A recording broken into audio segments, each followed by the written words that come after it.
Les frères McDonald, fondateurs oubliés de l'empire du fast-food. En 1955, Ray Kroc ouvre le McDonald's numéro 1 à Des Plaines, dans l'Illinois, orné des arches dorées. Les lettres blanches de McDonald's trônent fièrement sur 36 000 restaurants dans le monde aujourd'hui. Pourtant, les frères McDonald, fondateurs du concept, n'ont gardé que pendant 13 ans la main sur leur empire de hamburgers, entre 1948 et 1961.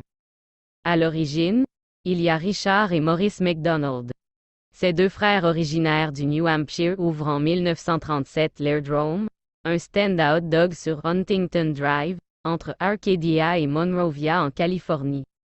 3 ans plus tard, Richard, Dick et Maurice, Mac, déplacent leur stand octogonal un peu plus à l'est, dans la ville de San Bernardino, pas très loin de la mythique route 66.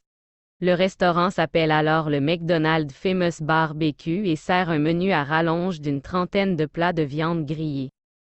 Comment la première photo de la Terre vue de la Lune a fini dans un McDonald's abandonné. Mais en 1948, au sortir de la guerre, Dick et Mac se rendent compte que les hamburgers représentent 80% de leurs ventes. Ils ont alors l'idée de réinventer totalement leur façon de travailler et de cuisiner. Les frères McDonald, inventeurs du concept de fast-food.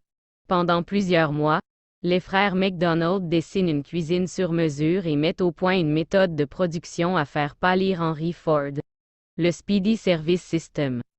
De quoi fabriquer vite et vendre à bas prix des hamburgers, des frites et des milkshakes dans le tout premier vrai McDonald's, depuis reconstruit et transformé en musée. Conscients de la mine d'or appétissante qu'ils ont entre les mains, les frères McDonald décident d'ouvrir plusieurs franchises de leur fabrique à burgers.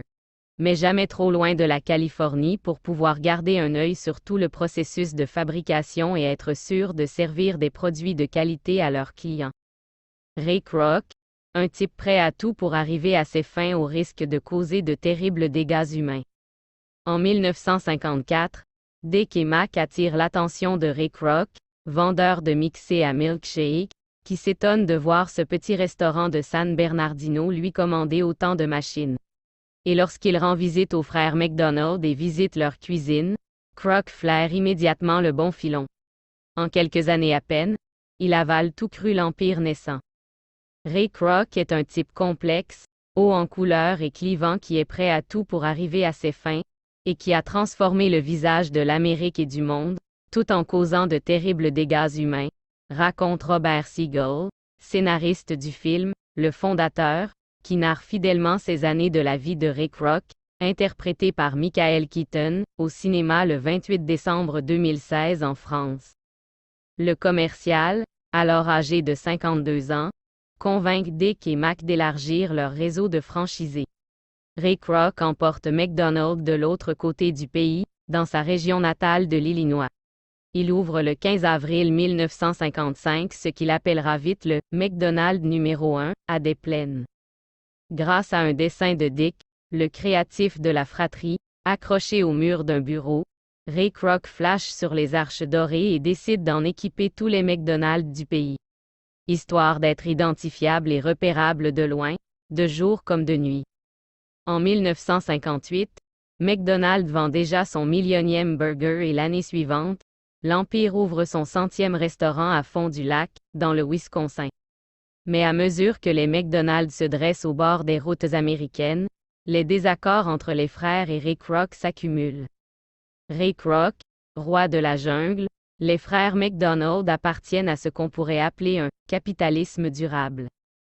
Ils voulaient proposer aux consommateurs d'excellents produits, laisser une empreinte écologique la plus faible possible et bien traiter leurs employés. À l'inverse, on a Ray Kroc, le genre de type qui, s'il était lâché en pleine jungle, abattrait tous les arbres et repartirait de là avec une valise bourrée de dollars, analyse Don Anfield, producteur du film, Le Fondateur, dans le dossier de presse. Et Ray Kroc a faim de dollars. Avec l'aide d'un petit génie de la finance, l'homme a l'idée d'acheter des terrains avant de les louer aux franchisés. De quoi devenir le propriétaire des lieux et outrepasser petit à petit les prérogatives des frères McDonald, toujours installés à San Bernardino. jusqu'à ce qu'il les pousse à lui céder l'entreprise en 1961 pour 2,7 millions de dollars, et d'en faire l'enseigne mondialement connue aux 36 000 restaurants et aux 100 milliards de burgers vendus aujourd'hui. Ray Kroc s'en était autoproclamé le fondateur, en 1998, à la mort de Dick McDonald, un porte-parole de McDonald's confiait au New York Times. Nous sommes tous d'accord pour dire que Dick et Mac ont été les pionniers de McDonald's et ont aidé à fonder l'industrie des fast-foods. Mr. Kroc était l'homme d'affaires qui a créé ce qu'on appelle aujourd'hui la McDonald's Corporation. Ray n'a pas fondé McDonald's. Il n'a pas créé le Speedy System. Il n'a pas créé le premier restaurant, il n'avait pas fondé la marque, mais il s'en était autoproclamé le fondateur. Dès qu'il a racheté la société, il en a peu à peu réécrit l'histoire et a en quelque sorte évincé les frères de leur propre trajectoire, concède Don Anfield. Il était temps de rendre au McDonald's ce qui appartient au McDonald's.